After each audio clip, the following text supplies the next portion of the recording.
Et salut à tous, on se retrouve aujourd'hui sur la chaîne Tech & Shoot pour une nouvelle vidéo. Aujourd'hui, je vous présente ceci, la G502 Lightspeed de chez Logitech Gaming. Mais tout de suite avant, générique.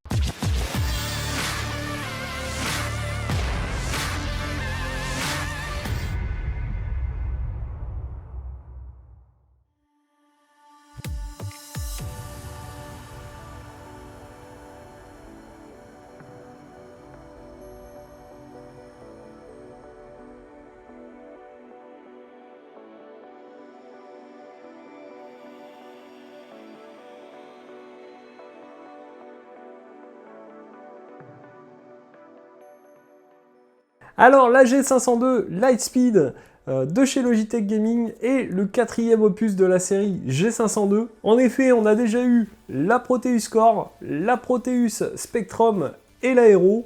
Ils reviennent aujourd'hui avec la Lightspeed, une souris gaming sans fil. Alors concrètement, c'est une déclinaison sans fil de la version Hero, mais qui vient avec quelques petites améliorations en plus. Alors cette Lightspeed, malgré l'intégration de la batterie pour la technologie sans fil, est plus légère que les précédentes. On va voir tout ça dans la suite de la vidéo pour le détail de cette Logitech G502 Lightspeed. Donc dans un premier temps, on va détailler le bundle de cette G502 Logitech. Vous allez la recevoir dans cette boîte. À l'intérieur, on va retrouver bien sûr notre souris G502 Lightspeed. On va avoir une rallonge USB, micro USB propriétaire, un petit livret Logitech Gaming, un autocollant Logitech Gaming, le petit manuel d'utilisation, la garantie et enfin une boîte contenant les petits poids qu'on peut ajouter à notre G502 Lightspeed ainsi qu'un dongle USB pour la connexion sans fil. Alors dans un premier temps, l'ergonomie de cette Lightspeed ne change pas d'un trait par rapport aux autres.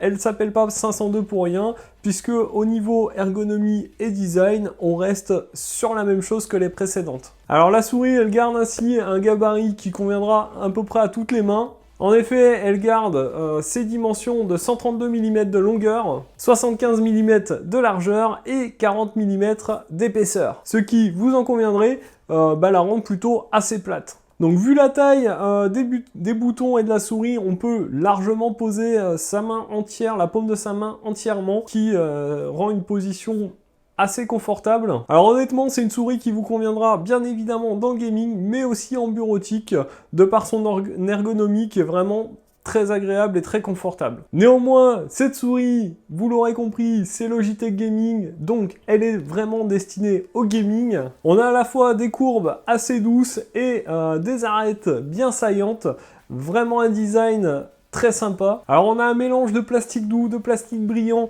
et de plastique rugueux sur toute la souris. Les plastiques doux étant ceux qui sont le plus sollicités, notamment sur les deux clics et les boutons. Alors on aurait pu croire qu'avec l'intégration de la batterie, cette souris aurait été plus lourde que les précédentes, les autres versions, mais Logitech a revu sa copie et lui a fait faire une petite cure d'amaigrissement. Donc de ce fait, ils ont abordé une structure renforcée, une molette qui est empruntée à la G900. Donc cette molette, elle est très sympa, elle est ajourée, du coup moins lourde évidemment. Bilan de l'opération, on passe de 121 grammes pour les autres versions à 114 grammes pour celle-ci. Donc on garde tout de même sur cette souris, comme les autres versions, le petit système d'ajustement de masse avec l'ajout de poids. Sur le dessous de la souris, on a la possibilité de mettre 4 petits poids de 2 grammes et 2 de 4 grammes, ce qui fait un ajout total de 16 grammes. Alors en matière de boutons, cette souris fait partie de celles qui en proposent le plus. En effet, elle répartit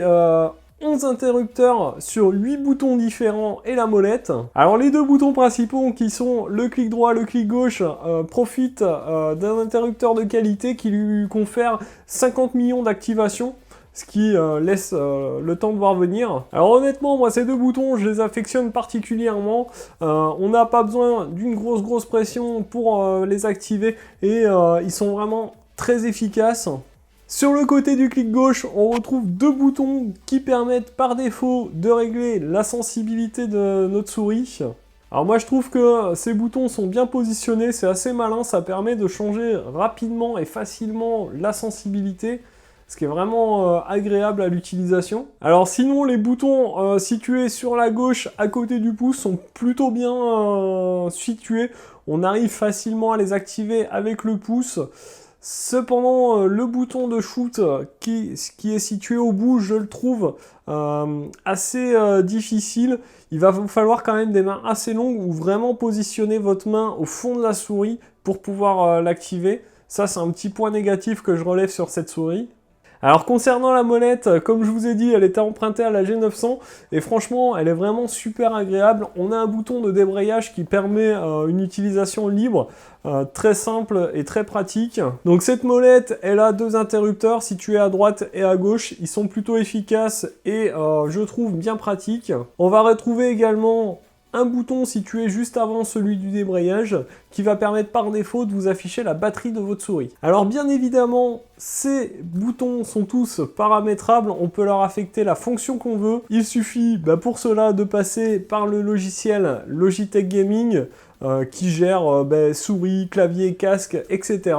Logiciel qui est plutôt bien fait. Concernant l'autonomie de la souris, on est sur 48 heures avec le RGB, 60 heures sans RGB. Moi je trouve que c'est vraiment pas mal, on a vraiment une bonne autonomie pour m'en servir pas mal, elle tient vraiment le choc. Honnêtement, si vous en servez en tant que souris de bureautique, vous allez tenir largement plus d'une semaine. Évidemment, en jeu, ça va vite diminuer, mais on garde quand même une très bonne autonomie. Donc généralisé sur les dernières souris de Logitech, celle-ci conserve son capteur Hero 16K. Alors question sensibilité, on est bien plus qu'il n'en faut. On va aller jusqu'à 16 000 ppp. Honnêtement, c'est complètement inutilisable au jour d'aujourd'hui, mais elle a le mérite d'aller jusque-là. Pour vous donner une idée, à 16 000 ppp, un mouvement de 2 cm, ça vous fait déplacer la distance de 3 écrans Ultra HD 4K.